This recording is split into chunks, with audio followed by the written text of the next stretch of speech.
Friends, स्वागत है आपका हमारे YouTube channel Patels learning hubs में। आज के इस वीडियो में हम महाटीईटी के मराठी के सब्जेक्ट में वाक्य विचार वाक्याचा काळ इस विषय पर इस टॉपिक पर हम वीडियो बना रहे हैं, जिसमें हम देखेंगे काळ म्हणजे काय। काळ म्हणजे काय? वाक्यात दिलेल्या क्रियापदावरून जसा क्रियाचा बोध होतो त्याचप्रमाणे ती क्रिया कोणत्या काळी घडली घडणार आहे याचा शुद्ध बोध होतो, यालाच काळ ऐसे म्हणतात। जुमले में दिया गया काम किस वक्त में पूरा होने वाला है या होगा, इस बारे में जो भी माहिती होती है उसे हम काळ कहते हैं। काळाचे 3 प्रकार है, वर्तमान काळ, भूतकाळ और भविष्यकाळ, ऐसे 3 प्रकार आहे। या काळाचे प्रत्येकी 4 उपप्रकार पड़तात।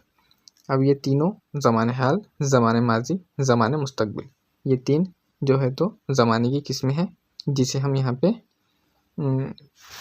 वर्तमान काल, भविष्य काल और भूतकाल इस तरह से मराठी में उसको कहते हैं। अब उनके भी 4 ज़िम्नी किस्में हैं, जिसमें साधा, अपूर्ण, रीति और पूर्ण, इस तरह से 4 उनके भी ज़िम्नी किस्में। अब हम देखेंगे वर्तमान काल यानी ज़माने हाल। जेव्हा वाक्यातील क्रियापदाच्या रूपावरून क्रिया आत्ता घडते आहे, यानी जुमले से ये हमें समझ में आ रहा कि फेल का ताल्लुक ज़माने हाल से है, ऐसा बोध होतो तेव्हा त्या वाक्याचे काळ वर्तमान काळ ऐसे म्हणतात। उदाहरण श्याम गाणे गातो। उसके बाद में है ये हो गया वर्तमान काळ। वर्तमान काळाचे उपयोग। वर्तमान काळी क्रिया घडते हे दर्शविण्यासाठी उदाहरण मी चेंडू खेळतो। साधा वर्तमान काळ। वर्तमान काल की 4 किस्में हैं, उसमें पहला है साधा वर्तमान काल। उसकी मिसाल है मी चेंडू खेळतो। हम तमाम टॉपिक एक साथ पढ़ते हैं, जैसा काल के तीनों ज़मानों के 4 किस्में में से 12 किस्में में हो जाएंगी, 3 किस्में ये हो जाएंगी। इसमें इंसान कंफ्यूज हो जाता है, इसलिए हमको हर जो उसकी शाख है, जो भी उसकी किस्म है, उसके एक 2 मिसालें याद कर लेनी होती है। उसकी मिसालों पर से हमें वो टॉपिक एग्ज़ाम हॉल में फ़ौरन क्लिक हो जाता है और हम उसका सही ऑप्शन सिलेक्ट करवाते हैं। वर्तमान काळी क्रिया घडते हे दर्शविण्यासाठी उदाहरण मी चेंडू खेळतो। उसके बाद में है त्रिकाल बाधित सत्य दर्शविण्याकरिता उदाहरण सूर्य पूर्वेत उगतो। ये सबको मालूम है कि सूरज जो है तो किधर से तुलो होता है। लवकरच शुरू होणारी क्रिया यानी मतलब अभी जल्द शुरू हुई क्रिया दर्शविण्यासाठी अनिहित भविष्यकाळ यानी उदाहरण तुम्ही पुढे व्हा मी आलोच। आप आगे चलो मैं आया, जिसको बोलेंगे ये फौरन होने वाली क्रिया है। अवतरण चिन्हामधील क्रिया दर्शविण्यासाठी उदाहरण समर्थ रामदास म्हणतात जगी सर्व सुखी असा कौन आहे। दुनिया में तमाम जो है तो सुखी कौन है। लगताच भूतकाळ दर्शविण्याकरिता अभी ये हर काल की हम जो देख रहे हैं तो मिसालें देख रहे हैं। ये मिसालों को आपको बहुत गौर से पढ़ना है, याद करना है, समझ भी लेना है।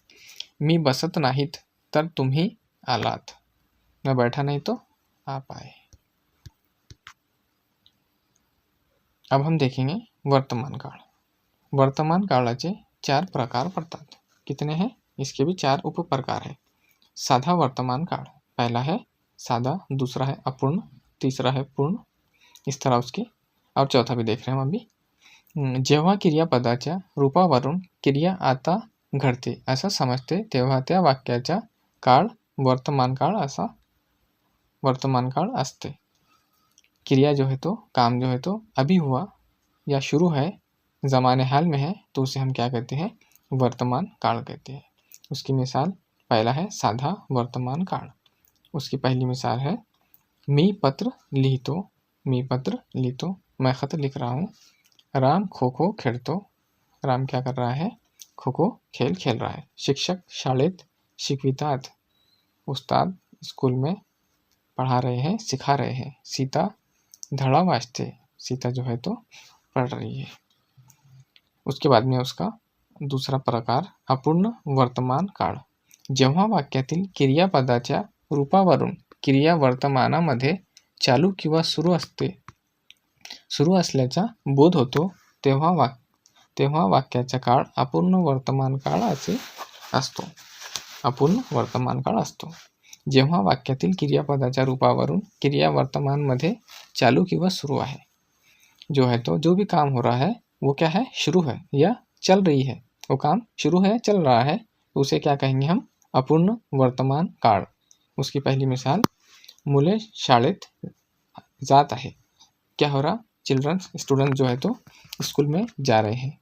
आई दरात उभी आहे. माँ दरवाजे में खड़ी है. बाबा झाडाने पानी देतात. जो है तो वालिद साहब झाड़ों को पानी दे रहे हैं. मुले मैदानावर खेलत आहे. जो है तो बच्चे जो है तो मैदान पर खेल रहे हैं. तो इसे क्या कहेंगे, अपूर्ण वर्तमान काल. इसमें तमाम जो भी काम होगा, जो भी फेल होगा, वो या तो शुरू होगा या जो है तो उस दौरान चल रहा होगा, तो उसे हम कहेंगे अपूर्ण वर्तमान काळ. उसके बाद उसकी अगली शाखा है पूर्ण वर्तमान काळ. पूर्ण वर्तमान काळ, जेव्हा वाक्यातील क्रियापदावरून क्रिया नुकतीच पूर्ण झाल्याचा बोध होतो. अभीच जो है तो पूरी हुई है, पूर्ण झाल्याचा बोध होतो, तेव्हा त्या वाक्याचा काळ पूर्ण वर्तमान काळ असतो. तेव्हा त्या वाक्याचा काळ पूर्ण वर्तमान काळ असतो. शाळेची घंटा झाली आहे. ये जो है तो काम हो चुका है. आम्ही नुकतेच जेवण संपविले. हमने अभी ही फौरन खाना खाया. बाबा आताच घरी आले. वालिद साहब अभी ही घर आए. मी पत्र लिहिले आहे. हम खत लिख चुके हैं. उसके बाद है रीति वर्तमान काळ. हाँ, अक्सर सवालात रीति वर्तमान काळ, रीति भूतकाळ इस पर आते रहते हैं. इसको ध्यान से समझो, ये अहम है. रीति वर्तमान काळ आसान भी है, ये समझने में भी आसान. जेव्हा वाक्यातील क्रियापदावरून ती क्रिया वर्तमानात सतत घडत असल्याची वहिवाट किंवा रीत दिसून येत असेल तर त्या वाक्याचा काळ हा रीति वर्तमान काळ असतो. मी शाळेत जात असतो. जो काम रीति में हमेशा याद रखना, रीति वर्तमान काल पूछे, रीति भूतकाल पूछे, जो काम बार बार होते रहता. यानी देखो उसकी मिसाल है, मी शाळेत जात असतो. मैं क्या करता, रोज स्कूल जाता हूँ, जाना ही पड़ता, तो मी शाळेत जात असतो. गुरुजी वर्गात शिकवित असतात. जो उस्ताद है तो वो क्लासरूम में सिखाते रहते हैं. ये काम जो है तो बार बार होता है. राधा दररोज नदीवर जात असते. राधा दररोज नदीवर जात असते. राधा जो है तो हर रोज नदी पर जाती है. रघु क्रिकेट खेलत असते. रघु को शौक है क्रिकेट खेलने का, तो वो हमेशा खेलते रहता. जो काम बार बार दोहराया जाता उसे रीति वर्तमान काल कहते हैं. अब ये वर्तमान काल में दोहराया जा रहा, इसलिए रीति वर्तमान काल. अगर चाहिए भूतकाल में दोहराया जाएगा तो उसे रीति भूतकाल कहेंगे. अब है अगला टॉपिक भूतकाळ. भूतकाळ क्रिया पूर्वी घडली हे दाखविण्याकरिता भूतकाळाचा उपयोग करतात. जो है तो काम जो है तो गुजरे हुए ज़माने में हुआ, इसको दिखाने के लिए भूतकाल का इस्तेमाल होता है. उसकी उदाहरण, मैं क्रिकेट खेल लो, यानी काम ख़त्म हो चुका है. क्रिकेट खेलने का काम मुकम्मल हो चुका है, पूरा हो चुका है. मैं क्रिकेट खेल लो, मैं खेल कर आ गया या मैंने क्रिकेट खेला. दूसरा उसकी, अब यहाँ से उसकी मिसालें हैं. क्रिया पूर्वी घडली हे सांगताना उदाहरण, तानाजी शौर्याने लढला. तानाजी ने क्या किए, हिम्मत और बहादुरी से मुकाबला किए, लढे. एखादी क्रिया भविष्यकाळी खात्रीने होणार या अर्थी, उदाहरण, तू जवळ ये, मार बसलास म्हणून समझ. उसके बाद में है तू जवळ ये इसकी मिसाल हो गई. संकेतार्थ असल्यास, संभव, ये क्या हो गया, संभव जो है हो सकता भाई. पाऊस आला तर ठीक, यानी उम्मीद है कि पाऊस आ जाएगा, बारिश हो जाएंगी. वर्तमान काळातील क्रिया संपण्याच्या बाबतात आहे अशा अथा, उदाहरण, तो पहा तुझा मित्र आला. तो पहा तुझा मित्र आला. ये क्या हो गया, बस वहाँ पे वर्तमान काल खत्म हुआ, वहाँ से भूतकाल लगा. भूतकाळाचे 4 उपप्रकार पडतात. इसके भी 4 ज़िमनी किस्में हैं। उसमें है पहला साधा भूतकाळ। सबके पहले जो रहते तो जैसे ऊपर हमने देखे वर्तमान काळ, साधा वर्तमान काळ. अब जो है भूतकाळ देख रहे तो साधा भूतकाळ. जेव्हा वाक्यातील क्रियापदावरून क्रिया नुकतीच घडली आहे असा बोध होत असेल तर त्या वाक्याचा काळ साधा भूतकाळ असतो. काम का ताल्लुक बस अभी गुजरे हुए ज़माने से हुआ, अभी ही मुकम्मल हुआ तो उसे हम क्या कहेंगे, क्रिया नुकतीच घडली आहे असा बोध होत असेल तर त्या वाक्याचा काळ साधा भूतकाळ असते. उसकी उदाहरण, उसकी मिसालें, आम्ही भरपेट जेवलो. अभी काम हुआ, खाना खाने का काम जस्ट मुकम्मल हुआ, आम्ही भरपेट जेवलो. शरद क्रिकेट खेळला. शरद ने क्रिकेट खेल लिया. मी गृहपाठ केला. मैंने होमवर्क किया. बाबा ऑफिसला गेले. ये जो हो गई तो साधा भूतकाळ. अब उसके बाद में उसका दूसरी किस्म अपूर्ण भूतकाळ. जेव्हा वाक्यातील क्रियापदावरून क्रिया भूतकाळात चालू असल्याचा अर्थबोध होत असेल त्या वाक्याचा काळ अपूर्ण भूतकाळ असतो. देखिए अपूर्ण जो भी चीज़ें ये मुकम्मल नहीं हुई, जो भी चीज़ें हमें गुजरे हुए ज़माने में शुरू थी या चल रही थी उसे अपूर्ण. अब तीनों ज़मानों में जो भी ज़माने में पूछा गया बताया गया तो उसके हिसाब से ज़माना कहेंगे. अपूर्ण यहाँ भूतकाळ देख रहे तो अपूर्ण भूतकाळ. सगुणा शाळेत जात होती. ये क्या है, सगुणा शाळेत जात होती. वो क्या हो रही थी, इसमें काम मुकम्मल नहीं होता, अधूरा रहता. अपूर्ण यानी अधूरा. तो हमने क्या देखे कि ये सगुणा शाळेत जात होती. सगुणा शाळेत स्कूल जा रही थी.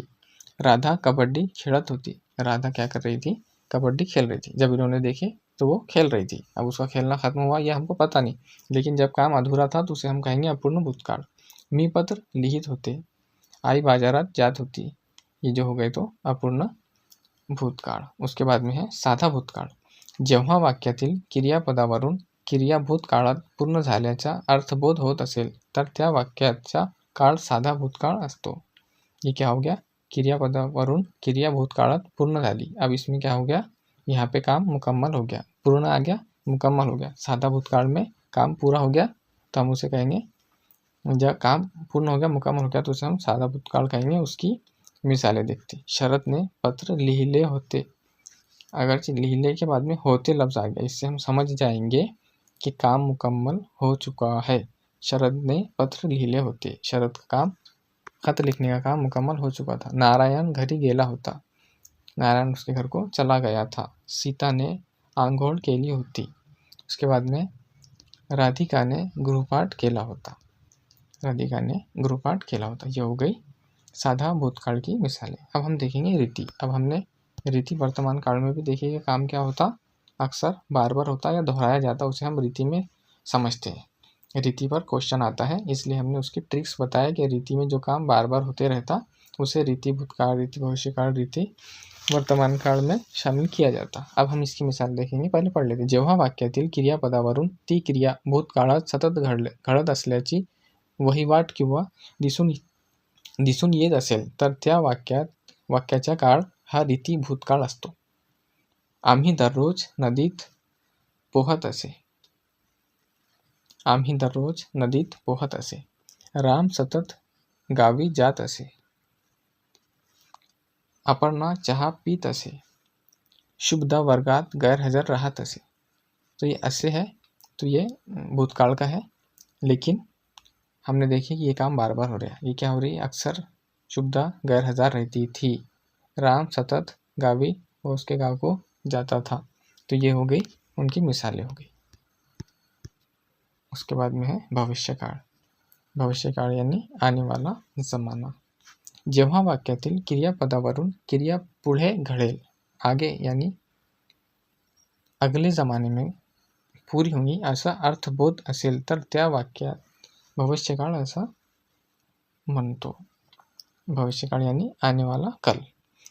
क्रिया पुढे घडणार असेल तर आगे जो क्रिया होंगी, जो काम होगा आगे होगा तो उद्या काय होईल तो निर्णय कळेलच. कल क्या होगा उसका पता चल जाएगा. अब संकेतार्थ असल्यास तो जर तू मदत केली तर मी आपला आभारी राहील. अगर आपने मेरी मदद की है तो मैं आपका शुक्रगुजार रहूँगा. सगळे कसे मूर्ख असतील. उसके बाद में संभव दर्शवताना गुरुजी आता शाळेत असतील. उसके बाद में इच्छा व्यक्त करताना मला 2 रुपये हवे होते. अब उसके 4 जो है तो ज़िम्नी अक़साम देखेंगे हम भविष्य काल के. उसके पहला है साधा भविष्य काळ. साधा भविष्य काळ जर वाक्याच्या क्रियापदावरून जेव्हा क्रिया भविष्यात घडेल इतकाच अर्थबोध होत असेल तर त्या वाक्याचा काळ साधा भविष्यकाळ असतो. आने वाले ज़माने में काम होगा इतना मालूम हुआ तो हमें वो सादा भविष्यकाळ ऐसे हम उसको समझेंगे. उसकी पहली मिसाल है उदाहरण मी खेळेन, मैं खेलूँगा. गुरुजी मारतील यानी बच्चे को डर है कि अगरचे मैंने होमवर्क नहीं किया तो कल मुझे क्या करेंगे, उस्ताद स्कूल में सज़ा देंगे, मारेंगे. राधा शाळेत जाईल, राधा क्या करेंगी, स्कूल जाएंगी. प्रियंका भाषण करेल. कोई भी एक प्रोग्राम है स्कूल में, मान लो 15 अगस्त है, 26 जनवरी है, तो इसमें जो है तो बच्चे गीत तकरीर वगैरह पढ़ते हैं तो क्या प्रियंका भाषण करेल. आने वाले ज़माने में ये चीज़ें होंगी. ये उसकी मिसाल है. अब उसका दूसरी किस्म है अपूर्ण भविष्यकाळ. जेव्हा वाक्यातील क्रियापदावरून क्रिया भविष्यात चालू असल्याचा अर्थबोध होतो असे त्या वाक्याच काळ अपूर्ण भूतकाळ होते. आने वाले ज़माने में जो है तो अपूर्ण हमने देखे क्या, आने वाले ज़माने में वो काम क्या होगा, मुकम्मल नहीं होगा, शुरू रहेगा या चल रहा होगा. मी जेवत असेल मतलब हमारा मान लो खाना खाने का वक्त है. अब हम कल के बारे में बोलेंगे तो आप घड़ी देखेंगे बोलेंगे इस वक्त मैं खाना खाता रहूँगा. तो मी जेवत असेन. बाबा ऑफिसमध्ये काम करीत असतील. उसके बाद में शीला बाळाला खेळवीत असेल. उसके बाद में आम्ही वनात भटकत असू. ये जंगल में क्या होगा, भटक जाएंगे. ऐसा उसकी मिसाल है. उसके बाद में पूर्ण भविष्य काळ.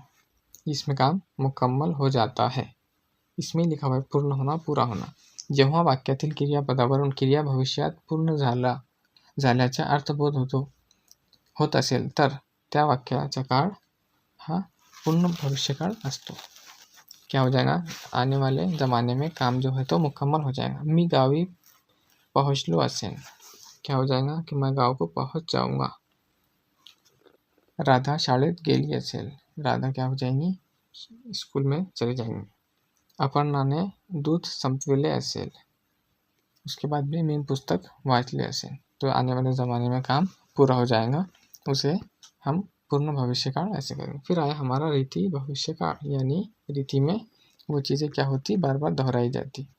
जेव्हा वाक्यातील क्रियापदावरून ती क्रिया भविष्यकाळ सतत घडत असल्याची किंवा रीती दिसून येते असेल तर त्या वाक्याचा काळ हा रीती भविष्यकाळ असतो. उसकी मिसाल मी कॉफ़ी पीत जाईन यानी मैं भी कॉफ़ी पीते जाऊँगा.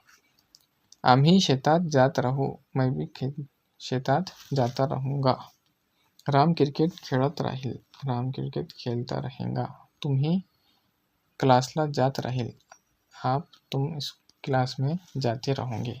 इस तरह हमने इस वीडियो में जो है तो काल के तमाम टॉपिक देख लिए कि ज़माने के कितनी किस्में हैं, कि ज़माने के 3 किस्में हैं जो है तो वर्तमान काल, भविष्य काल, भूतकाल. अब इनके तीनों जो किस्में हैं, इनके तीनों किस्मों के एक के 4 किस्में हैं. जैसा साधा, अपूर्ण, पूर्ण और रीति. तो इसमें अपूर्ण और रीति पर ज़्यादा वेटेज है. इस पर एग्जामिनर ज़्यादा सवाल पूछता रहता है, इसलिए हमको इन पर मेहनत करना है और इनको पक्के कर लेना है. हालांकि हम तमाम लोग जो है तो D.Ed, B.Ed, BSc, B.Ed और जितने भी टीचर हजरात ये देख रहे हैं, हम सबको हर चीज़ आती है. ये सब चीज़ें पढ़कर ही हमने D.Ed, BSc, B.Ed वगैरह तमाम एग्ज़ाम जो हमारी डिग्रियां हैं, डिप्लोमा है, ये सब हमने पास किए हैं. लेकिन एग्ज़ाम हॉल में हमारे ऊपर एग्ज़ाम का प्रेशर होता है. इस वजह से वहाँ पर जो हमको जो 40-45 सेकंड मिलते हैं, जिसमें सवाल को पढ़ना भी होता है, समझना भी होता है और उसका ऑप्शन टिक भी करना होता है. तो इस कम टाइम पीरियड में हम जो है तो हमसे गलतियाँ हो जाती है. इसलिए हमसे गलतियाँ ना हो, इसके लिए हमें उसकी प्रैक्टिस करना होती है। अब हमारे एग्ज़ाम में 8 से 10 दिन बाकी है, इसलिए हमें हमारा जो रीडिंग स्किल है ये बहुत ज़्यादा फास्ट कर लेना है। ये देखते ही हमको तमाम चीज़ें फ़ौरन पढ़ती आनी चाहिए। पढ़ने के बाद उसका मतलब समझ में आना चाहिए और मतलब समझकर हम फ़ौरन करेक्ट आंसर हमने चूज़ कर लेना चाहिए। आगे हम अगली वीडियोज़ में टेस्ट सीरीज़ भी करवाएंगे, कुछ क्वेश्चन लेके आपसे सॉल्व भी करवाएंगे। और जहाँ कहीं आपको कोई दिक्कत आ रही है या कोई टॉपिक पर आप वीडियो चाहते हैं तो आप कमेंट में वो भी बता सकते हैं। ठीक है, मिलते हैं अगले वीडियो में।